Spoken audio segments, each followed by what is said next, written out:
Chapter 29. The Other Children Go Home. "We must go down and take a look at our little friends before we do anything else," said Mr. Wonka. He pressed a different button and the elevator dropped lower, and soon it was hovering just above the entrance gates to the factory. Looking down now, Charlie could see the children and their parents standing in a little group just inside the gates. "I can only see 3, he said. "Who's missing?" "I expect it's Mike Teavee," said Mr. Wonka, "but he'll be coming along soon. Do you see the trucks?" Mr. Wonka pointed to a line of gigantic covered vans parked in the line nearby. "Yes," Charlie said. "What are they for?" "Don't you remember what it said on the golden ticket? Every child goes home with a lifetime's supply of candy. There is 1 truckload for each of them, loaded to the brim. Aha," Mr. Wonka went on. "There goes our friend, Augustus Gloop. You see him? He's getting into the first truck with his mother and father." "You mean he's really all right?" asked Charlie, astonished. Even after going up that awful pipe?" "He's very much all right," said Mr. Wonka. "He's changed," said Grandpa Joe, peering down through the glass wall of the elevator. "He used to be fat. Now he's thin as a straw."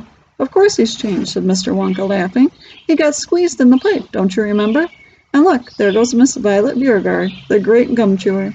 It seems as though they'd managed to de-juice her after all. I'm so glad. And how healthy she looks, much better than ever." "But she's purple in the face," cried Grandpa Joe. "So she is," said Mr. Wonka. "Ah, well, there's nothing we can do about that." "Good gracious, gracious," cried Charlie. "Look at poor Veruca Salt and Mr. Salt and Mrs. Salt. They're simply covered with garbage."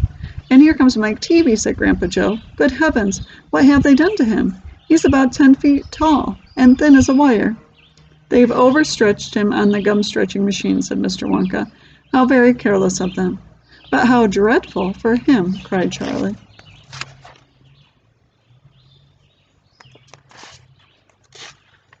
"Nonsense," said Mr. Wonka. "He's very lucky. Every basketball team in the country will be trying to get him. But now," he added, "it is time we left these 4 silly children. I have something very important to talk to you about. My dear Charlie," Mr. Wonka pressed another button, and the elevator swung upwards into the sky. Chapter 30. Charlie's Chocolate Factory. The great glass elevator was now hovering high over the town. Inside the elevator stood Mr. Wonka, Grandpa Joe, and little Charlie. "How I love my chocolate factory," said Mr. Wonka, gazing down. Then he paused, and he turned around and looked at Charlie with a most serious expression on his face. "Do you love it too, Charlie?" he asked. "Oh, yes," cried Charlie. "I think it's the most wonderful place in the whole world." "I am very pleased to hear you say that," said Mr. Wonka, looking more serious than ever. He went on staring at Charlie. "Yes," he said, "I am very pleased indeed to hear you say that. And now I should tell you why." Mr. Wonka cocked his head to one side, and all at once the tiny twinkling wrinkles of a smile appeared around the corners of his eyes, and he said, "You see, my dear boy, I have decided to make you a present of the whole place. As soon as you are old enough to run it, the entire factory will become yours." Charlie stared at Mr. Wonka.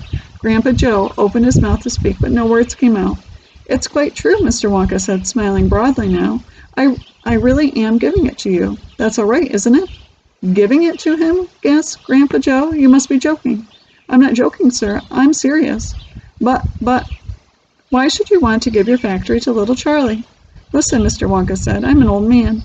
I'm much older than you think. I can't go on forever. I've got no children of my own, no family at all. So who's going to run the factory when I get too old to do it myself? Someone's got to keep it going, if only for the sake of the Oompa Loompas.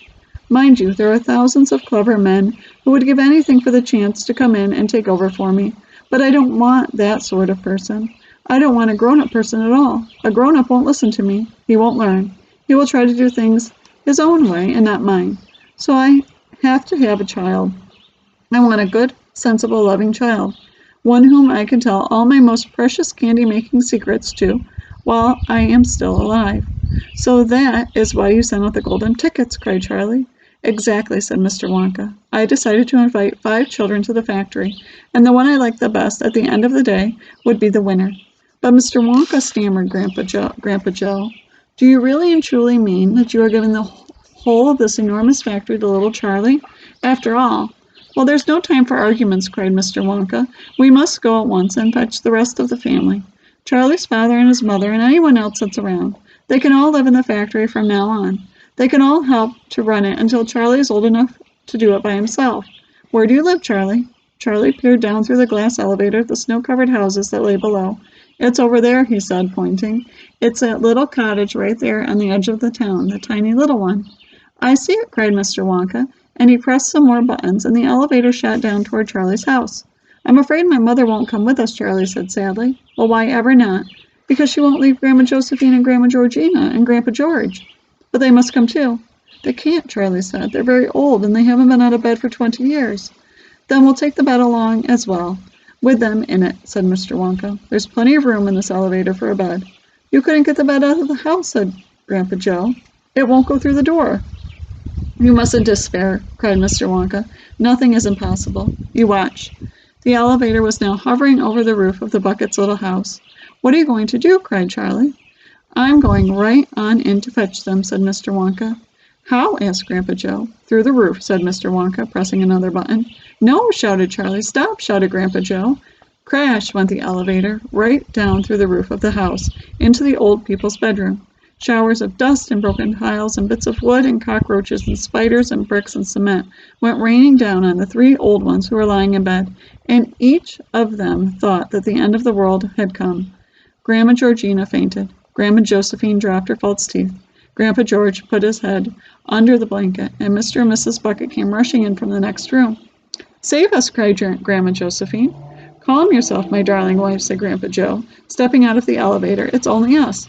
"Mother!" cried Charlie, rushing into Mrs. Bucket's arms. "Mother, Mother, listen to what's happened. We're all going back to live in Mr. Wonka's factory, and we're going to help him run it, and he's given it all to me, and—" "What are you talking about?" said Mrs. Bucket. "Just look at our house!" cried poor Mr. Bucket. "It's in ruins." "My dear sir," said Mr. Wonka, jumping forward and shaking Mr. Bucket warmly by the hand, "I'm so very glad to meet you. You mustn't worry about your house. From now on, you're never going to need it again anyway." "Who is this crazy man?" screamed Grandma Josephine. "He could have killed us all." "This," said Grandpa Joe, "is Mr. Willy Wonka himself."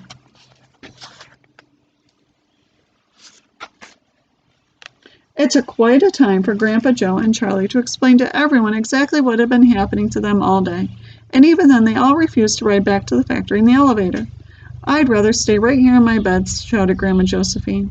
"So would I," cried Grandma Georgina. "I refuse to go," announced Grandpa George. So Mr. Wonka and Grandpa Joe and Charlie, taking no notice of their screams, simply pushed the bed into the elevator. They pushed Mr. and Mrs. Bucket in after it. Then they got in themselves. Mr. Wonka pressed a button. The doors closed. Grandma Georgina screamed, and the elevator rose up off the floor and shot through the hole in the roof, out onto the open sky.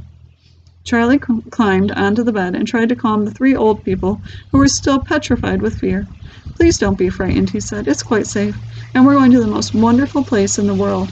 "Charlie's right," said Grandpa Joe. "Will there be anything to eat when we get there?" asked Grandma Josephine. "I'm starving. The whole family is starving." "Anything to eat?" cried Charlie, laughing. "Oh, you just wait and see."